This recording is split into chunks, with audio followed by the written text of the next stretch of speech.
वालेकुम dear students, मैं हूं आपका इंस्ट्रक्टर आतिफ नसीम और ये है आपका YouTube channel science made sensible.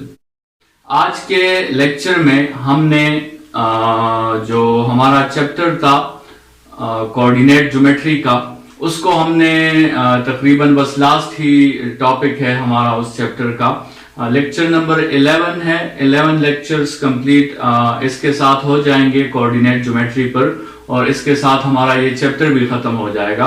कल के लेक्चर में हमने सर्कल की प्रॉपर्टीज जो हैं, सर्कल के इक्वेशंस हमने डिस्कस किए थे, डिफरेंट फॉर्म्स ऑफ इक्वेशंस, जिनमें हमने 3 फॉर्म्स डिस्कस किए थे। 2 फॉर्म्स को हमने स्टैंडर्ड फॉर्म कहा था और थर्ड फॉर्म को हमने जनरल फॉर्म कहा था। आज उन्हीं 3 फॉर्म्स की कुछ प्रॉपर्टीज जो हैं वो डिस्कस कर लेते हैं इस लेक्चर में। लेक्चर छोटा होगा लेकिन काफी इंटरेस्टिंग आपको इसमें बातें पता चलेगी सर्कल के इक्वेशन के बारे में। सबसे पहले हम अपना स्टैंडर्ड फॉर्म लेते हैं जो हमने सबसे पहले डिराइव किया था, x² + y² = a²। इस स्टैंडर्ड फॉर्म को डिराइव करते हुए हमने सेंटर जो है सर्कल का ओरिजिन पे कंसिडर किया था, और a जो वैल्यू है, a वैल्यू हमारे साथ रेडियस की वैल्यू है। ठीक है, तो जब भी ये इक्वेशन यूज करें स्टूडेंट्स, इन 2 कंडीशंस को आप जहन में रखते हुए ये इक्वेशन यूज करें कि सेंटर आपके साथ ओरिजिन हो और रेडियस उसका a हो। ठीक है, और फिर हमने a की जगह r भी लिख दिया था अगर आपको याद हो, लेकिन बहरहाल कोई भी वेरिएबल आप लिख सकते हैं।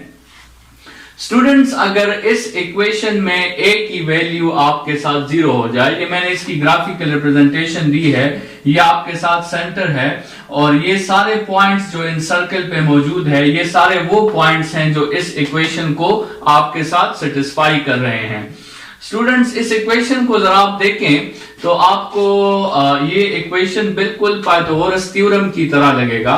मतलब आपके साथ जो है x² + y² = a², आप इससे base square plus perpendicular square = hypotenuse का स्क्वायर, अगर आप ये देखें ये स्टेटमेंट बिल्कुल उस तरह है। और अगर आप डायग्राम में भी देखें तो ये आपके साथ एक राइट एंगल ट्राइंगल बन रहा है, जिसमें आपके साथ इसका x कोऑर्डिनेट x है और y कोऑर्डिनेट आपके साथ y है और हाइपोटेन्यूज इसका a है। तो इसका मतलब ये है कि आप इसको इस तरह भी समझ सकते हैं इस इक्वेशन को कि लेट्स सपोज आपने कुछ ट्राइंगल्स बनाने हैं और आपने ऐसे ट्राइंगल्स बनाने हैं, ऐसे राइट एंगल ट्राइंगल्स बनाने हैं जिसका हाइपोटेन्यूज 10 के इक्वल हो। ठीक है, आपने ऐसे जितने भी पॉसिबिलिटीज हैं ट्राइंगल्स के जिनका हाइपोटेन्यूज जो है वो आपके साथ 10 के इक्वल हो, उन सब ट्राइंगल्स का जो लोकस होगा वो आपके साथ ये इक्वेशन जो है वो सेटिस्फाई करेगा। ठीक है, तो ये इक्वेशन बिल्कुल पाइथागोरस थ्योरम के साथ काफी ज्यादा मिलती जुलती है। बहरहाल यहां पर हम ये बात डिस्कस नहीं कर रहे हैं। लेट्स सपोज ये आपके साथ इस सर्कल का इक्वेशन है, लेकिन फर्ज करें कि ये a डिस्टेंस जो है ये आपके साथ 0 हो जाता है। जो रेडियस है अगर वो आपके साथ 0 हो गया, इसका मतलब ये होगा कि ये सारा जो आपके साथ सर्कल का शेप है ये कंप्रेस होते होते ओरिजिन पर एक पॉइंट की शक्ल में हमें दिखाई देगा। अगर a की वैल्यू आपके साथ 0 हो गई तो इसका मतलब ये होगा, देखिए इस इक्वेशन में अगर आप a की वैल्यू 0 पुट कर दें तो आप इस इक्वेशन को इस तरह मेंशन कर सकते हैं कि x² + y² = 0 और x² = -y² या x = -y। ये स्टेटमेंट सिर्फ एक ही वैल्यू के लिए ठीक है, वो आपके साथ है 0 0 0 0 के लिए ये स्टेटमेंट करेक्ट है, बाकी किसी के लिए भी ये स्टेटमेंट करेक्ट नहीं है। तो इसका मतलब ये है कि अगर a की वैल्यू आपके साथ 0 हो गई तो वो सर्कल का पूरा शेप कंप्रेस होके आपके साथ ओरिजिन पर एक पॉइंट की शक्ल में नजर आएगा, अगर इस इक्वेशन में आपने a की जगह 0 पुट कर दिया। नेक्स्ट इक्वेशन जो हमने स्टैंडर्ड फॉर्म का एक दूसरा जो है इक्वेशन निकाला था, जिसमें हमने कहा था कि सेंटर अगर ओरिजिन पे ना हो बल्कि सेंटर आपके साथ h, k हो, तो उस वक्त हमारा फॉर्म था x - h² + y - k² = a²। जब भी आप ये फॉर्म यूज करें तो स्टूडेंट्स ये दोनों कंडीशंस आप हमेशा याद रखें कि इस फॉर्म का जो सेंटर है वो h, k है और इस फॉर्म का जो रेडियस है वो a के इक्वल है, और ये आपके साथ इसकी ग्राफिकल रिप्रेजेंटेशन गिवन है। इस बॉडी, इस ग्राफ का, इस इक्वेशन का या इस सर्कल का सेंटर जो है वो ओरिजिन पे नहीं है बल्कि फर्स्ट क्वाड्रेंट में है। यहां पर भी अगर आपके साथ a की वैल्यू 0 हो जाएगी तो ये पूरा सर्कल कंप्रेस होके H के एक पॉइंट आपको प्रोवाइड कर देगा। ठीक है, जिस तरह हमने यहां पर भी बात की वही बात वहां पे भी है। फिर हमने जनरल इक्वेशन डिस्कस किया था x square plus y square plus 2gx plus 2fy plus c is equal to 0। Students, अगर आपका क्वेश्चन आता है कि साबित करें कि ये इक्वेशन असल में एक सर्कल का इक्वेशन है, अगर लेट सपोज ये क्वेश्चन आ गया कि prove that this equation is the equation of the circle, तो इसका आंसर हम कैसे देंगे? इसका आंसर हम इस तरह देंगे कि हम इस इक्वेशन को कोशिश करेंगे कि हम इसको स्टैंडर्ड फॉर्म में ला सके, हम इसको इस फॉर्म में ला सकें।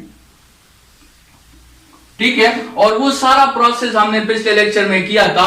हम कंप्लीटिंग स्क्वायर के मेथड से इसको इस फॉर्म में ला सकते हैं और फिर कंपैरिजन के थ्रू हम इसका सेंटर मालूम कर सकते हैं -g और -k, और हम इसका रेडियस मालूम कर सकते हैं। ये जो पूरी वैल्यू है कंपैरिजन के थ्रू ये वैल्यू a स्क्वायर के इक्वल है। तो अगर आपने इसका रेडियस फाइंड करना है, मतलब आपने a फाइंड करना है, तो आप इस पे अंडर रूट ले लें। ठीक है स्टूडेंट्स, अगर ये g square plus f square minus c under the root से आपके साथ एक पॉजिटिव वैल्यू आती है तो ठीक है, वो सर्कल जो है वो मौजूद होगा।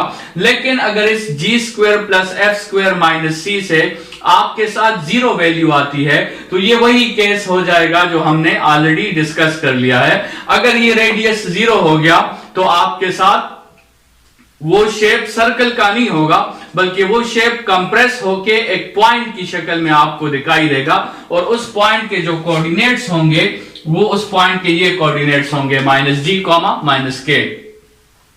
और अगर आपके साथ g square plus f square minus c से फॉर एग्जाम्पल नेगेटिव आंसर आ गया, मतलब अंडर रूट के अंदर आपके साथ नेगेटिव वैल्यू आ गई, तो आपको पता है कि फिर इसका आपके साथ कोई रियल सोल्यूशन मौजूद नहीं होगा।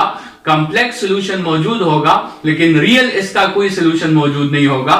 इसका मतलब यह होगा कि ये इस इक्वेशन को सेटिस्फाई करने के लिए हमारे साथ कोऑर्डिनेट सिस्टम पे कोई भी पॉइंट मौजूद नहीं है, और इनडायरेक्टली ये इक्वेशन के थ्रू हम सर्कल का ग्राफ बना ही नहीं सकते क्योंकि हमारे साथ कुछ पॉइंट्स ही नहीं है, या वो सर्कल का ग्राफ कोऑर्डिनेट सिस्टम पे बन ही नहीं सकता।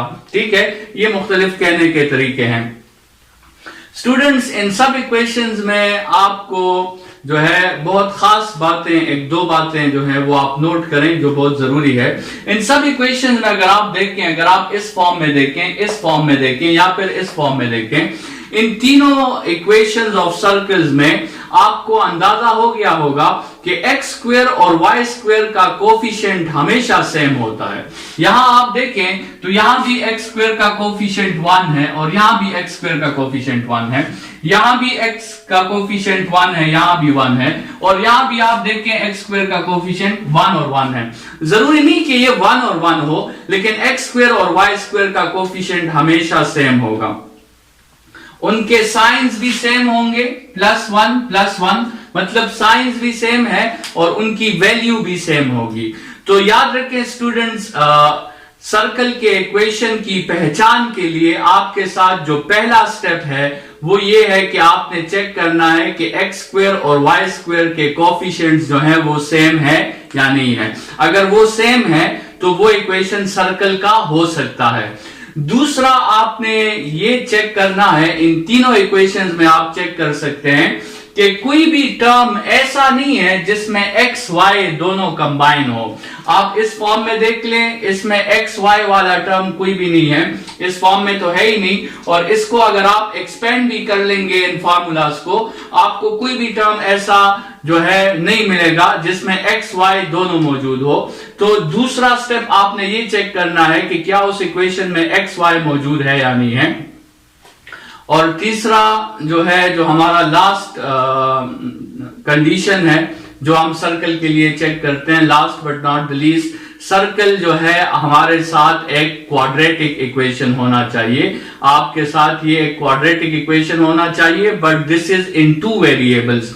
आपके साथ x भी है और y भी है। तो circle is a quadratic equation in 2 variables. ठीक है, तो जब भी हमें कोई इक्वेशन दिया जाए और हमसे पूछा जाए कि ये इक्वेशन सर्कल का है या नहीं है, तो हम उसमें 3 बातें चेक करेंगे। एक तो वो इक्वेशन क्वाड्रेटिक होना चाहिए इन 2 वेरिएबल्स। दूसरा, उस इक्वेशन में एक्स स्क्वायर और वाई स्क्वायर के जो कोफिशिएंट्स हैं वो सेम होने चाहिए। और तीसरा, उसमें आपके साथ एक्स वाई वाला टर्म जो है वो नहीं होना चाहिए। इस लेक्चर के साथ हमने अपना कोऑर्डिनेट ज्योमेट्री का चैप्टर यहां पे कंप्लीट कर दिया है। नेक्स्ट लेक्चर में स्टार्ट करेंगे। फिलहाल के लिए इतना ही। Thank you students.